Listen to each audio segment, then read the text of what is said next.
अगर मैं बात करूं, आज लगभग प्रतिदिन 18-19 रेप केसेस हो रहे हैं। प्रतिदिन 5 से 7 मर्डर हो रहे हैं। 24,000 से ज्यादा महिलाओं का दुष्कर्म हुआ है, ऐसा रिकॉर्ड हुआ। गहलोत पर मैं आरोप लगाता हूं कि उन्होंने तुष्टीकरण किया और जयपुर बम ब्लास्ट केस के कातिलों को छोड़ने में मदद दी गई और फांसी की सजा उनकी समाप्त हो गई।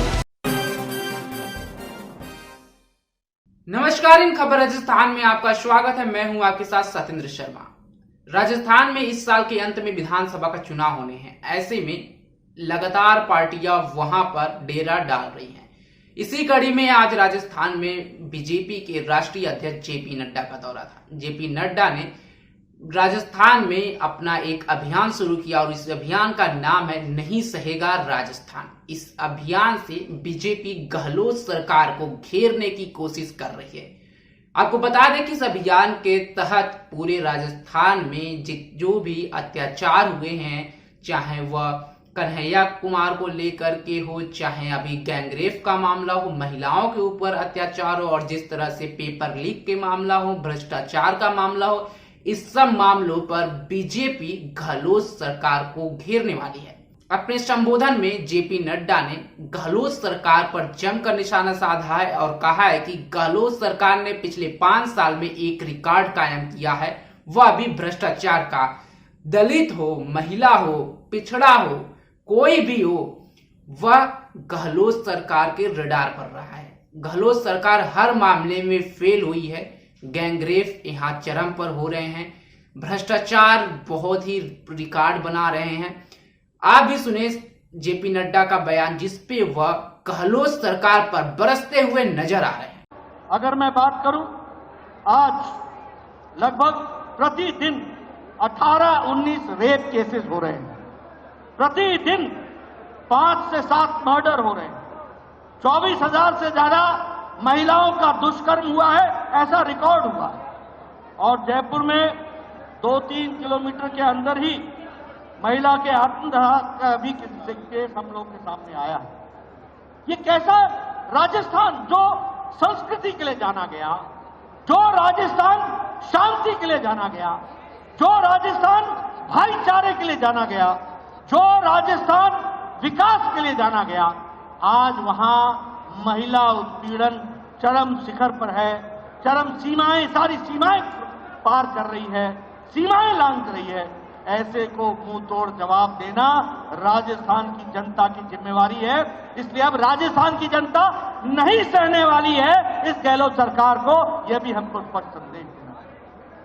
मित्रों, मुझे बताया गया कि लगभग 1,90,000 महिलाओं की घटनाएं घटी हैं। अगर मैं पक्षपात की बात करूं तो न्याय और तुष्टीकरण वह भी हम सबके ध्यान में है।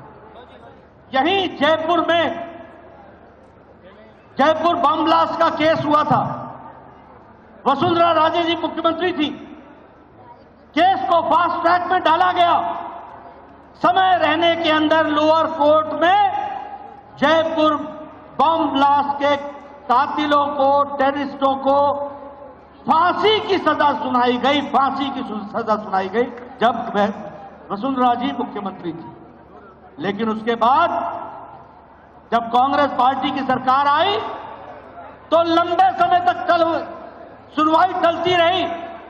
हमारा एडवोकेट जनरल नहीं गया और नहीं जाने के कारण केस ढीला पड़ गया, तुष्टीकरण हुआ और वोट बैंक के खातिर गहलोत सरकार पर और गहलोत पर मैं आरोप लगाता हूं कि उन्होंने तुष्टीकरण किया और जयपुर बम ब्लास्ट केस के कातिलों को छोड़ने में मदद दी गई और फांसी की सजा उनकी समाप्त हो गई। यह स्थिति ला करके खड़ी की। बताइए, ऐसे पक्षपातपूर्ण रहने वाले राजा को रखना है क्या? ऐसे मुख्यमंत्री को रहने देना है क्या? आज राजस्थान में दंगों की संख्या 1,200-1,200 से ज्यादा दंगों की संख्या हो गई। और उसी तरीके से बड़ी संख्या में ये जो दंगई हैं, इनको भी छोड़ने का काम अगर किसी ने किया है तो वह गहलोत सरकार। तो सुना आपने भाजपा की राष्ट्रीय अध्यक्ष का पूरा बयान। आपको बता दें कि भ्रष्टाचार हर पार्टी का हर चुनाव में मुद्दा रहता है। भ्रष्टाचार के मामले में ही सचिन पायलट राजस्थान के पूर्व मुख्यमंत्री वसुंधरा राजे को कटघरे में खड़े किए हैं।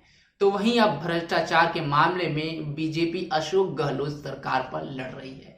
देखना यह होगा कि ये जनता इस बार किसे राजस्थान का सीएम बनाती है। राजस्थान से जुड़ी तमाम खबरों की जानकारी के लिए आप बने रहे हमारे साथ और देखते रहे इन खबर राजस्थान। नमस्कार।